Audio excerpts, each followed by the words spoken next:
Bonjour à toutes et à tous et bienvenue à cette nouvelle vidéo hebdo consacrée à l'analyse à la fois des indices boursiers, des matières premières, de la paire euro-dollar et également des différentes actions à surveiller et potentiellement à acheter, des opportunités encore à venir.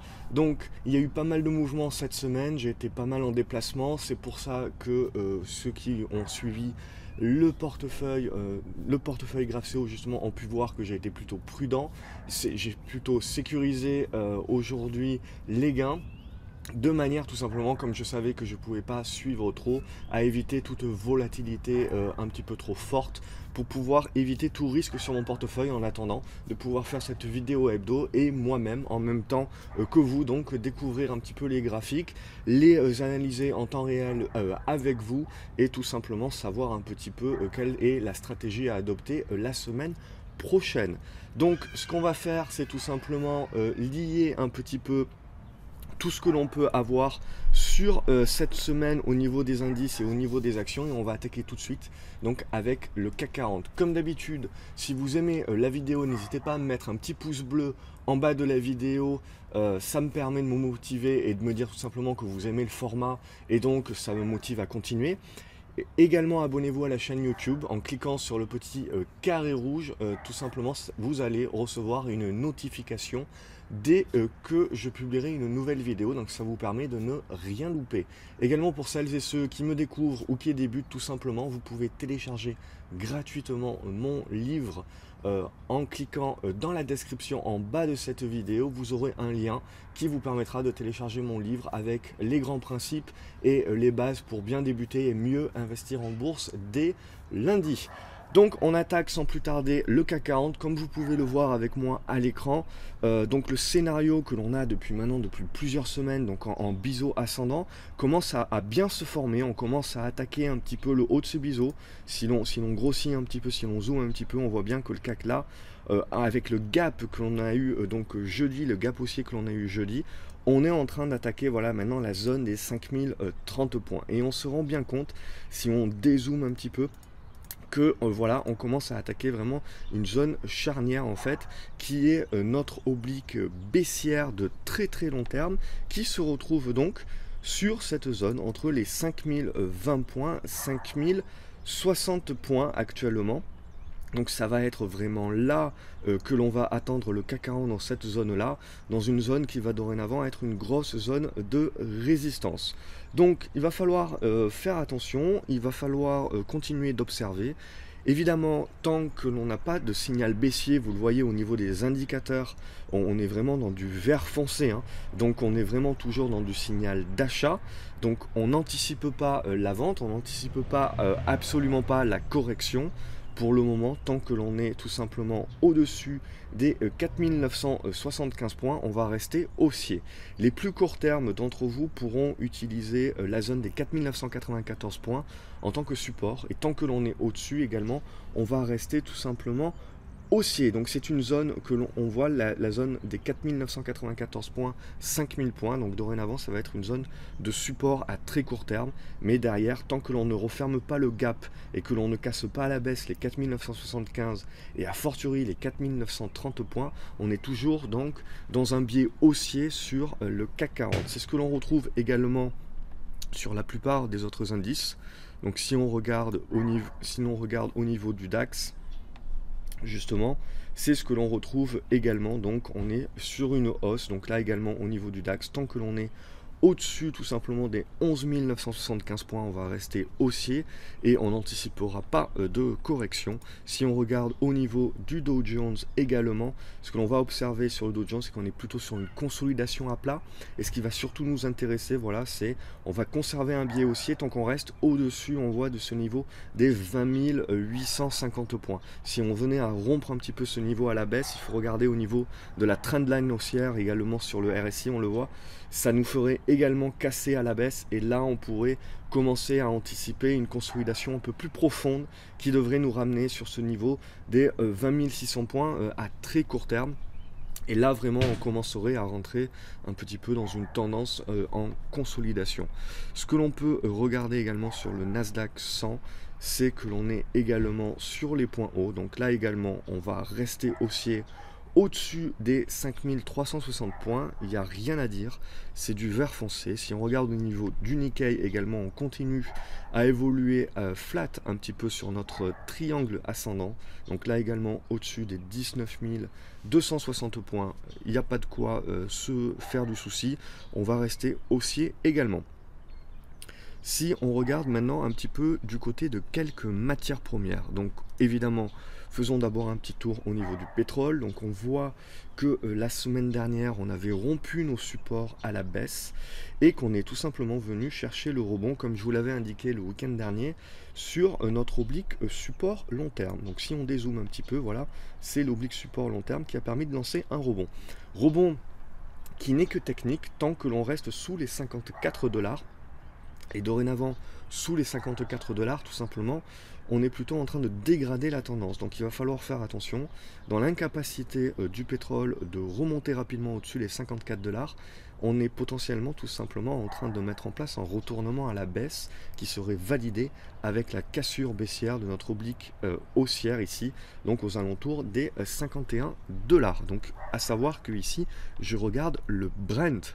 Au niveau du cuivre également, on a cassé notre biseau ascendant à la baisse. On est en train d'effectuer un rebond. Donc, comme j'avais pu vous le dire la semaine dernière, on effectue ce rebond. Mais ce rebond-là également, c'est un rebond technique. On le voit au niveau du signal, au niveau de moindre risque signal. Moindre risque signal vous indique, avec graphe CO signal, que voilà, vous êtes vraiment plutôt dans un rebond. C'est haussier, mais vous êtes dans un rebond technique. Et là, concrètement, vous voyez que vous êtes dans l'incapacité de remonter au-dessus de l'ancien niveau de support qui était aux alentours, on peut le voir, des 2700, donc des 2.700.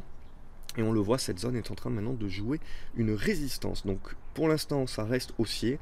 Méfiance donc si ce rebond technique devait échouer et rompre le niveau des 2,60, on aurait certainement un retour. On le voit sur cette oblique haussière ici, donc aux alentours des 2,50. Au niveau de ce que l'on pouvait regarder les semaines précédentes, donc au niveau du BX4. Donc je vais revenir aux matières premières dans quelques instants.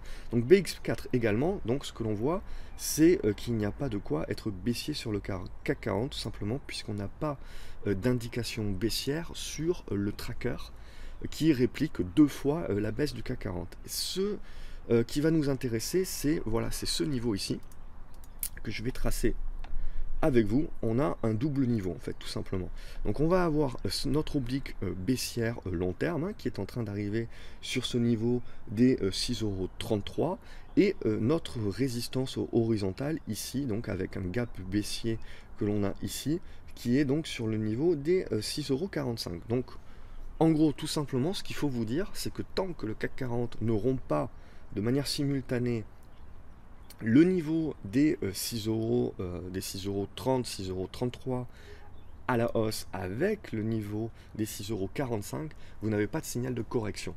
Donc c'est un autre moyen également, mis à part l'analyse du CAC 40, en surveillant et en analysant le BX4, de pouvoir également détecter les niveaux pivots qui vont vraiment mettre en place le retournement de la tendance. Donc pour le moment, tant qu'on est sous ces niveaux-là, il n'y a pas de retournement de la tendance, il n'y a pas de raison d'un point de vue moindre risque, d'un point de vue stratégie moindre risque, d'anticiper cette correction et donc de jouer la baisse du CAC 40. Tant qu'on ne casse pas ces niveaux-là, on n'a pas de signal.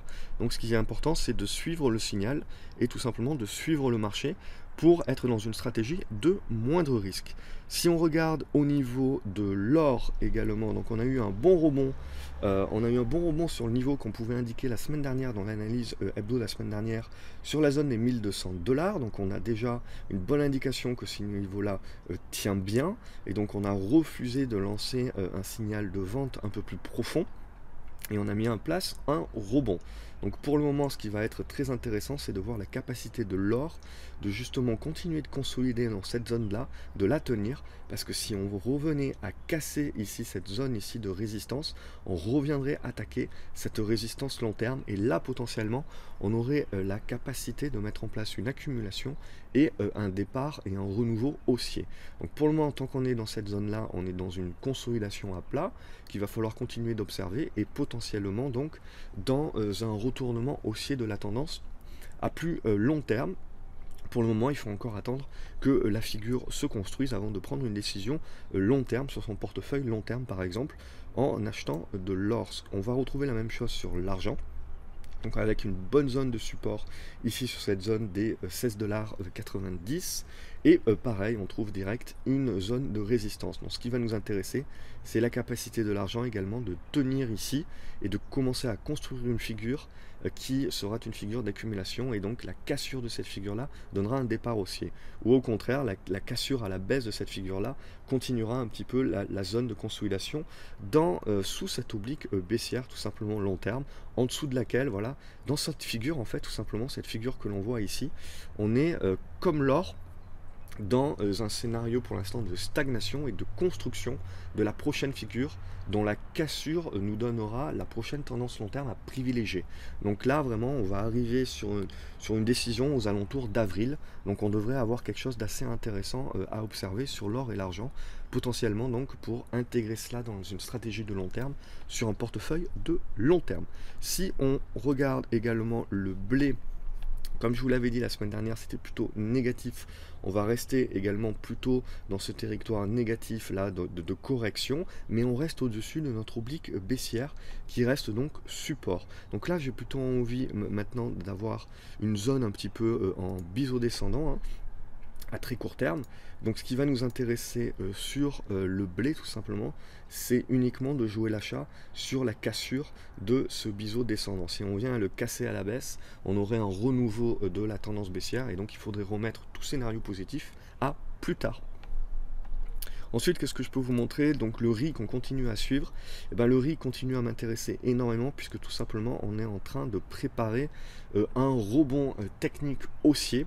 Donc il y a fort à parier que ce rebond technique viendra chercher la zone des 10,30 $, 10,50 $, où on devrait trouver une grosse zone de résistance et puis derrière mettre en place un petit peu une forme de consolidation avant potentiellement de retourner la tendance à la hausse. Donc pour le moment on est un petit peu dans les premiers signaux positifs et on le voit, hein, que ce soit GraphCO signal, que ce soit l'indicateur moins de risque signal, ils sont en train de nous donner également ces signaux positifs là, donc d'accumulation.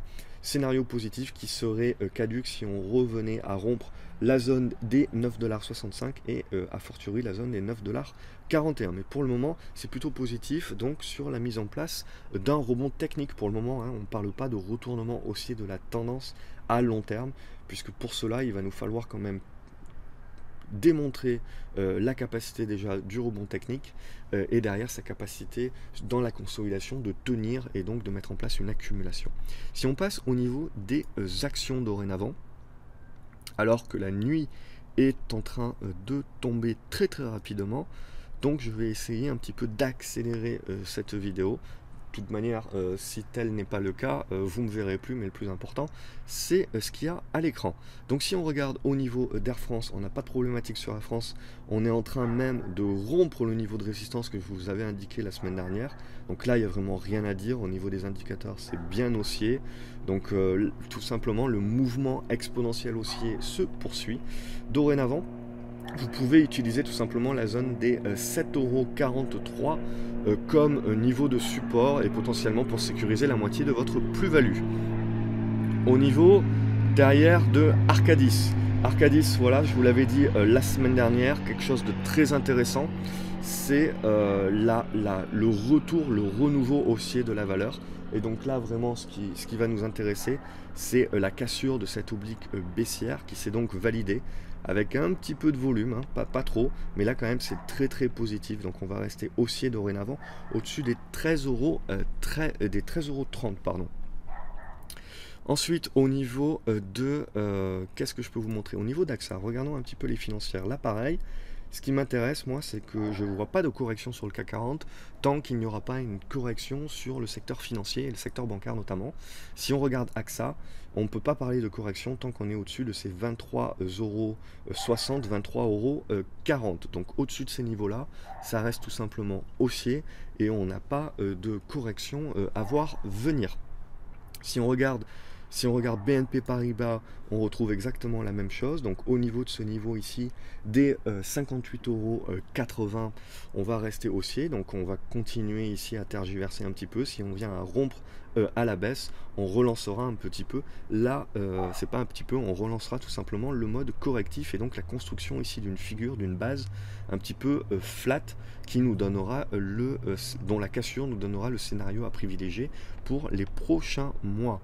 Si on jette un coup d'œil à Casino Guichard, on a eu un bon rebond ici, donc là pareil, on est en train de construire une figure un petit peu de consolidation qui est dans une boîte, hein, tout simplement entre 48 € et 52 €, donc voilà, on reste dans cette figure là. Carrefour également continue à tergiverser sur notre oblique haussière, donc de long terme. Donc tant qu'on la tient, on est plutôt dans un mode type rebond technique sur Carrefour, hein, mais ça reste quand même assez poussif et surtout il va falloir rester prudent puisque si on vient à rompre par le bas, ça sera un gros signal, baissier. Donc pour le moment, voilà, c'est à observer avec la capacité du coup de mettre en place un trade avec très peu de pertes relatives puisque comme le support est très proche, votre stop loss peut être très proche également. Et potentiellement vous pouvez mettre en place un rebond technique, mais le rebond technique on le voit également, il va très vite arriver sur des niveaux de résistance, on le voit, cette zone ici des 22,05 € par exemple, et puis derrière tout ce qu'il y a au niveau du gap baissier entre 22,15 €, 22,40 €. Voilà, ça peut très vite, ça peut être un rebond technique qui peut très vite arriver à des limites. Donc à moins d'avoir un très gros portefeuille et donc de jouer une variation très fine, ça vaut pas forcément le coup de se faire des frayeurs sur Carrefour par exemple. Surtout si vous êtes en déplacement. Voilà, ça c'est plutôt un trade de trader pour le moment. Pour un investisseur, il faudra attendre de voir venir. Crédit Agricole également, on est dans une forme de consolidation, mais ça reste aussi, on le voit, tant qu'on est au-dessus de notre oblique baissière ici, donc de cette zone, les 12,16 €, 12 € jouent vraiment un rôle de support au-dessus duquel on va rester haussier.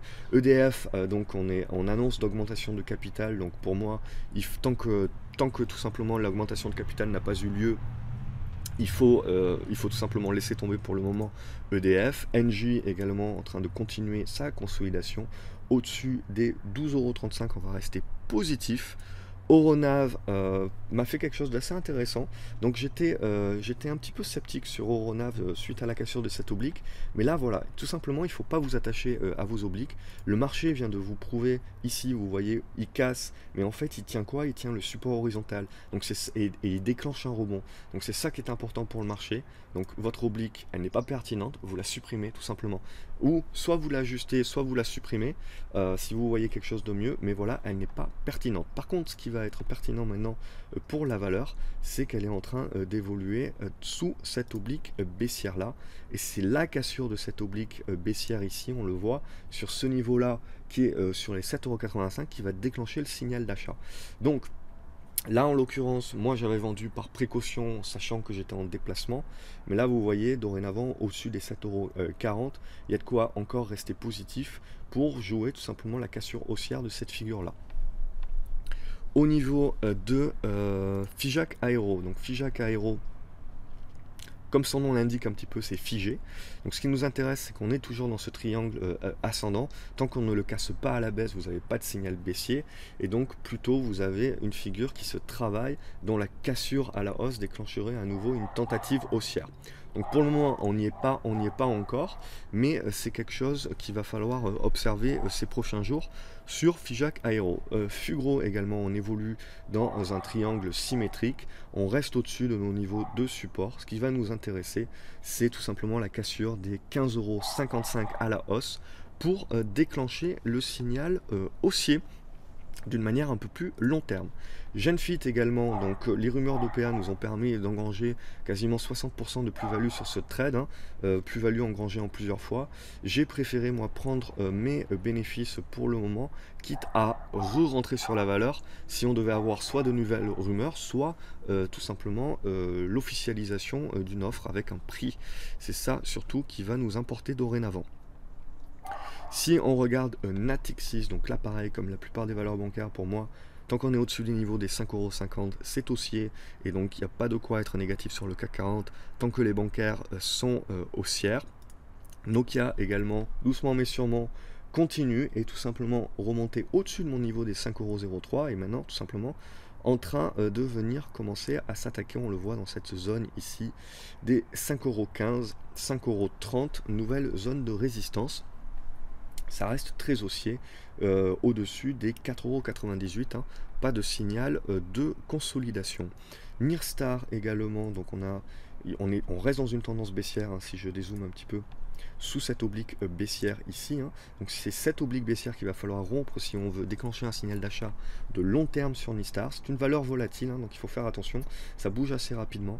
Donc là on est plutôt dans un rebond technique qui se met en place. Au-dessus des 6,10 €, pour moi, il faut rester positif sur la capacité de ce rebond technique, d'aller chercher ici une zone sur les 6,80 €. Donc là, pareil, comme c'était une valeur volatile et que j'étais en déplacement, j'ai vendu tout simplement pour sécuriser et pour faire attention. Mais globalement, graphiquement parlant, pour un trader, ça reste intéressant de jouer le rebond technique.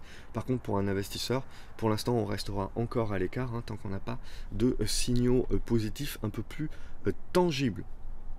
Si on regarde au niveau de Peugeot, on a une consolidation qui se met en place. On revient sur le niveau des supports que je vous avais indiqué les semaines précédentes. Donc ce qu'il va falloir observer, c'est la tenue de ce niveau de support, potentiellement pour relancer la hausse. Si on venait à casser, on commencerait à mettre en place une phase un petit peu de correction, de mise en place de correction. Donc pour celles et ceux qui ne l'ont pas encore fait, au moins sécuriser la moitié de votre plus-value. Renault qui se fait un petit peu attaquer de toutes parts. Donc on le voit tout de suite ici, signal baissier avec gap, nouveau gap ici. Donc là, on devrait avoir un rebond technique qui se met en place potentiellement sur ces niveaux-là. On le voit avec la mèche, hein, que l'on a eu hier. Mais voilà, tant que ce rebond technique restera, on voit sous cette zone ici des 81,30 €, 81,50 €, ça va être dur pour Renault de remonter la pente. On est vraiment dans une dégradation dorénavant de la tendance. Sanofi, tout va bien pour le moment. Si on venait à rompre les 81,70 €, pareil, on aurait une phase un petit peu de consolidation qui se mettrait en place. SES également, ça tient bien potentiellement pour rompre ce niveau des 20,14 € pour revenir tester notre oblique baissière de long terme sur les 20,80 €. Au-dessus des 19,30 €, on va rester positif sur cette capacité du titre de rebondir. Société Générale également, comme les bancaires. Rien à dire pour le moment, certainement la mise en place un petit peu d'une consolidation flat, mais au-dessus des 45,50 €, on va rester positif. Solocal également. Pour le moment, en tant qu'investisseur, il faut rester à l'écart. Ça reste quand même très volatile avec des gros volumes.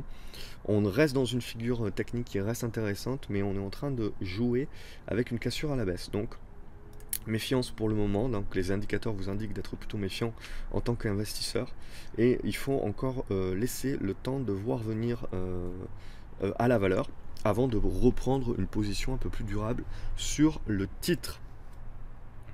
Voilà ce que l'on pouvait dire. Je vais peut-être terminer ici Vallourec. Donc Vallourec, ici vous voyez, vous avez du rebond technique, vous avez une consolidation ici qui est en train de se mettre en place, dont la cassure pourrait vous déclencher un rebond technique un peu plus fort, mais vous êtes tout simplement dans une incapacité du titre à revenir chercher les 5,90 €. Donc là, pour le moment, il y a un rebond technique à jouer, mais c'est plus les traders sur un graphique horaire qui vont pouvoir le jouer.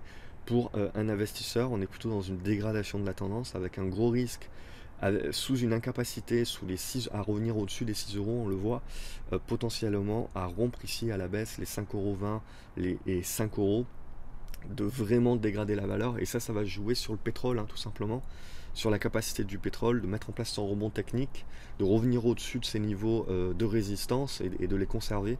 Donc vraiment, ça va être lié à cela. Donc attention sur les valeurs pétrolières. Il va y avoir quelque chose d'assez intéressant, certainement, à observer. On va regarder un petit peu les petites actions, alors que vous ne devez absolument plus me voir, ça c'est sûr et certain dorénavant. Donc au niveau des petites capitalisations, hop, je vais faire un point assez rapidement. Abivax, pour moi, c'est toujours négatif. Ce que l'on cherche toujours, c'est la cassure des 6,20 € pour déclencher le véritable signal d'achat. Adosia également, on est négatif, on est dans un biseau descendant. Par contre, regardez, on est en train de chatouiller un petit peu le biseau descendant sur la borne haute, dont la cassure va vous déclencher un rebond technique. Mais il n'y a pas plus. Qu'un rebond technique à jouer là, donc avant tout pour trader et pas pour investisseur. Sur Agrogénération, Vous avez quelque chose qui tient quand même sur Agrogénération, mais vous avez la mise en place ici d'une consolidation. C'est pour ça, si vous n'avez pas déjà fait, sécurisez au moins la moitié de votre plus-value avec cette mise en place de consolidation sur Agrogénération.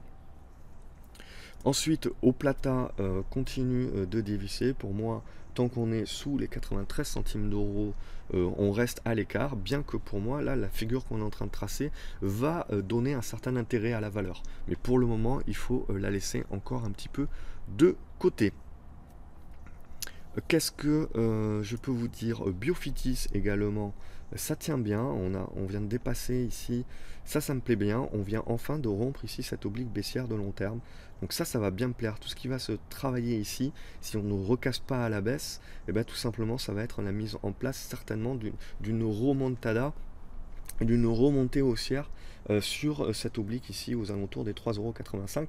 Mais bon, ne soyons pas trop gourmands pour le moment, attendons de voir justement la capacité du titre de tenir ses supports et de construire ici potentiellement un signal d'achat. Mais bon, Biofitis à observer.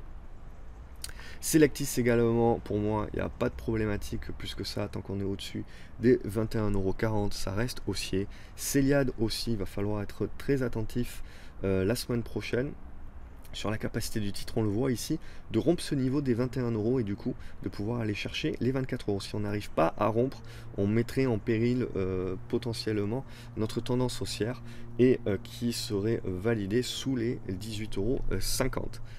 Ensuite, Erytech Pharma, pour moi également, tant qu'on reste au-dessus de ce niveau des 13,80 €, 13,90 €, on va rester plutôt positif sur la capacité du titre de relancer un rebond technique vers la zone des 16,40 €. Mais bon, pour le moment, c'est un petit peu poussif. Gossin également, ça devient également assez poussif, on le voit, avec potentiellement une cassure des 37 centimes d'euros qui devrait nous faire revenir sur la zone des 35 centimes d'euros. D'une manière long terme, au-dessus des 35 centimes d'euros, on va rester plutôt positif sur la valeur. Implanet, pour moi, ça continue de toujours bien me plaire, hein, je vous l'avais dit la semaine dernière, au-dessus des 82 centimes d'euros, pour moi, c'était toujours positif. Donc là, on a bien cette confirmation ici qu'on a bien une accumulation et qu'on va chercher la zone des 96 centimes d'euros à 1 €. Inat Pharma également continue sa poussée haussière, hein. Donc là, on est en train de travailler le gap baissier ici, l'énorme gap baissier, mais on va se retrouver, on le voit, dans cette zone ici des 12,30 €, 12 € dans une zone de résistance assez importante. Intrasens également, on continue de bien travailler les résistances, d'être dans une consolidation. Au-dessus des 66 centimes d'euros, on reste positif. C'est une cassure des 75 centimes d'euros qui serait très positif pour la valeur. Ensuite, Monakea, tout simplement, là, on continue de travailler les résistances, mais on n'arrive pas à les rompre. Et on est donc plutôt dans une dégradation de la tendance. Donc méfiance sur l'incapacité de Monakea, tout simplement, de confirmer sa hausse, hein. Il faudra faire attention si le titre venait à revenir sous les 2,90 €. Qu'est-ce que j'ai d'autre que je peux vous montrer? Paro. Alors Paro, c'est quelque chose qui est assez intéressant. Donc on a cassé l'oblique, on a eu un petit mouvement ici, tac, de reflux, et là on est en train de remonter. Donc ça c'est quand même plutôt positif, on a des volumes, hein.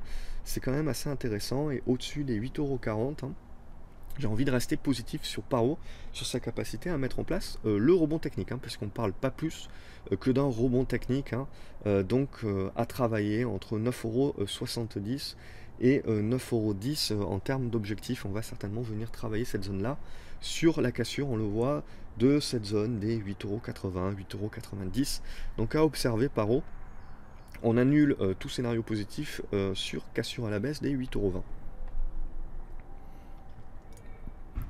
Poxel continue d'être dans une bonne consolidation. Donc on le voit dans notre biseau descendant, hein. Et là, ce qui va nous intéresser, c'est la cassure haussière de ce biseau descendant qui devrait mettre le feu aux poudres de Poxel. Donc là, tant qu'on est au-dessus des 5,50 €. On va rester également positif sur la valeur. Reward Media continue donc de monter. Donc on voit, on a eu un bon pic baissier, une bonne consolidation. Donc là, ça reste positif évidemment à long terme, mais quand vous êtes par rapport au premier conseil qu'on avait pu initier sur les 1,15 €, hein, donc vous êtes à plus de 100% de hausse, voilà, n'hésitez pas non plus à sécuriser quand même au moins la moitié de la plus-value. Qu'est-ce que je peux vous montrer d'autre? Supersonic Imagine, donc on a eu l'annonce d'une augmentation de capital. Donc on continue à tenir un petit peu notre support oblique, mais bon, ça commence à devenir un petit peu très très fragile, surtout avec augmentation de capital. Moi j'apprécie moyen sur des valeurs comme ça, qui sont plutôt pour jouer, on va dire, des rebonds de court terme, ou des fois des mouvements un petit peu spéculatifs sur quelques semaines maximum. Lorsque vous avez une augmentation de capital, ça handicape majoritairement la valeur. Donc pour le moment, on est tout simplement, on a refermé ce gap ici, hein. Donc on est en train de travailler la zone des supports. Tant qu'on ne revient pas au-dessus de cette oblique baissière, ici on le voit, hein, on n'aura pas de signal d'achat de long terme. Vernier, donc Vernier là aussi on continue à travailler un petit peu le support, mais ce que l'on attend vraiment de Vernier, c'est un dépassement des 1,12, 1,13, 1,15, hein, qui devrait mettre le feu aux poudres, mais tant qu'on n'a pas ça, hein, on continue d'être dans une tendance lente, une dégradation lente, hein. Vous voyez, les indicateurs sont pas positifs, hein. Donc vraiment c'est si on achète maintenant et j'ai une position, c'est de la pure anticipation. Il faut savoir se l'avouer aussi quand on anticipe avec les risques que l'on prend. Et donc du coup, quand on anticipe et qu'on prend des risques, surtout sur une valeur spéculative comme ça, il faut pouvoir réduire votre risque tout simplement en réduisant la taille de votre position. Et enfin sur Visiomed, donc Visiomed, ce qui va nous intéresser, c'est que d'une part la valeur résiste plutôt bien sur une zone de support sur 1,90 €, est en train de travailler sa moyenne mobile à 20 jours, dont la cassure haussière devrait potentiellement nous faire revenir dans la zone des 2,10. Donc c'est ça qu'on observe, hein. C'est pour ça que j'ai pas mal surdimensionné ma position là-dessus, même si c'est quand même risqué, hein, il faut se l'avouer. Mais on a quelque chose d'assez intéressant. Donc à voir si ça échoue ou pas. Mais si ça casse, ça devrait nous donner une hausse assez rapide, bien que le titre soit plutôt habitué à nous faire des hausses rapides et puis à ne pas les tenir de manière tout aussi rapide. Donc c'est ça également, il faudra être méfiant et réactif. Quelques valeurs US ou portugaises d'ailleurs pour commencer. Donc voilà, donc là on a Becom portugaise, donc au-dessus des, on le voit, des 15 centimes 60.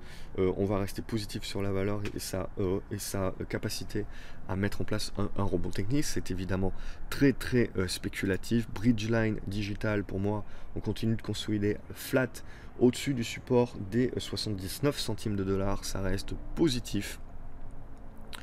Qu'est-ce que j'ai d'autre? J'ai une autre valeur portugaise ici, Cofina, que je vous avais d'ailleurs, je pense, proposé la semaine dernière aussi. Ça continue de très bien se tenir, donc, et d'avoir une bonne consolidation. Et si on a la cassure haussière, on le voit, on devrait avoir le renouveau haussier qui se déclenche. Dry chips, valeur très très spéculative. D'ailleurs, vous voyez à quel niveau il faut zoomer. Moi, ce qui m'intéresse là, ça va être la cassure de la zone des 2 $. Donc évidemment, il faut pas être pressé et surtout, il faut être très très méfiant parce que vous voyez, la volatilité est extrêmement forte sur ce type de valeur. Donc là également, la taille de position est cruciale pour pas prendre trop de risques. Évidemment, là, ce que l'on joue, donc, c'est la cassure des 2 $ à la hausse pour avoir très certainement un objectif compris entre 2,50 $ et 3 $. Donc évidemment, il ne faut pas se laisser griser par le potentiel de gain sur ce type de valeur et le rapprocher du potentiel de perte également. Donc ne mettez pas une position trop importante, et je parle très certainement de 1-2% de votre capital total tout au plus. Ensuite, qu'est-ce que je peux vous montrer d'autre? Tout ça, j'ai fait. Qu'est-ce qui est ressorti également? TXL, donc je reviens juste sur une valeur française. Donc TXL, pareil, on est dans quelque chose d'assez intéressant depuis quelques jours, hein.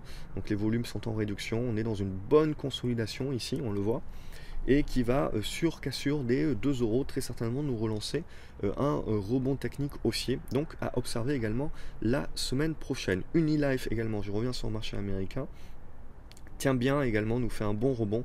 Ce que j'observe, c'est ce biseau descendant qui n'est pas assez pointu pour moi. Donc là, pour l'instant, on a un rebond technique. Mais si on commence à bien tenir cette zone ici, hein, des 2 $, 2,20 $, et ben potentiellement on aurait une cassure haussière d'une trendline, on le voit cette oblique baissière ici, très très long terme, on aurait une cassure à la hausse. Et donc là potentiellement on aurait un mouvement spéculatif à observer sur Unilife. Donc voilà, donc je vais regarder la caméra même si je pense que vous ne pouvez pas me voir. Donc voilà, cette semaine ça a été un petit peu la folie pour moi, donc divers déplacements, plus de 6 vols donc en l'espace de 5 jours. Donc autant vous dire que je suis fatigué, donc désolé pour la qualité de cette vidéo, j'espère néanmoins qu'elle vous aura servi et qu'elle vous aura plu. Donc n'hésitez pas à mettre un petit pouce bleu en cliquant sur le petit pouce bleu en bas de la vidéo pour tout simplement continuer de me motiver à faire ces vidéos. Abonnez-vous à la chaîne YouTube également en cliquant sur le petit carré rouge. Également, ce que je vous ai pas dit, c'est que suite donc à la sortie de mon atelier GraphCO Signal et donc des 2 indicateurs que vous pouvez maintenant dorénavant voir à l'écran, je vais travailler ce week-end. Je vais me reposer d'abord, mais je vais également passer quelques heures à travailler sur un nouveau screener très certainement et à l'amélioration des screeners existants. Donc si vous aviez déjà le logiciel d'aide à la décision, vous allez tout simplement dans ces prochains jours, je ne sais pas encore quand est-ce que je vais avoir terminé, mais je vais vous tenir au courant, vous recevrez un email et votre plateforme de téléchargement sera mise à jour également et vous pourrez télécharger donc les mises à jour. Je vous tiens au courant par email dès que je publie tout simplement la mise à jour avec le nouveau screener potentiellement et les améliorations également à venir. Également, ce que je fais comme d'habitude, c'est que pour les personnes qui n'ont pas le logiciel d'aide à la décision, quand je fais une mise à jour, je remets une dizaine, une quinzaine de logiciels d'aide à la décision à la vente pour les personnes qui n'ont pas encore le logiciel et qui souhaiteraient l'obtenir d'une manière seule, on va dire, puisque le logiciel est seulement compris si vous achetez le package total de la stratégie du moindre risque actuellement.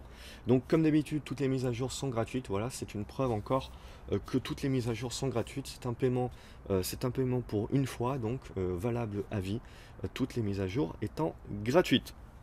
Donc je vous souhaite tout simplement un excellent week-end et je vous dis à lundi. J'espère que la folie aura baissé pour moi. Je devrais reprendre une activité normale pour pouvoir suivre les marchés d'une manière un peu plus continue et donc recommencer à reprendre des positions sur le marché en attendant de voir ce qui nous réserve.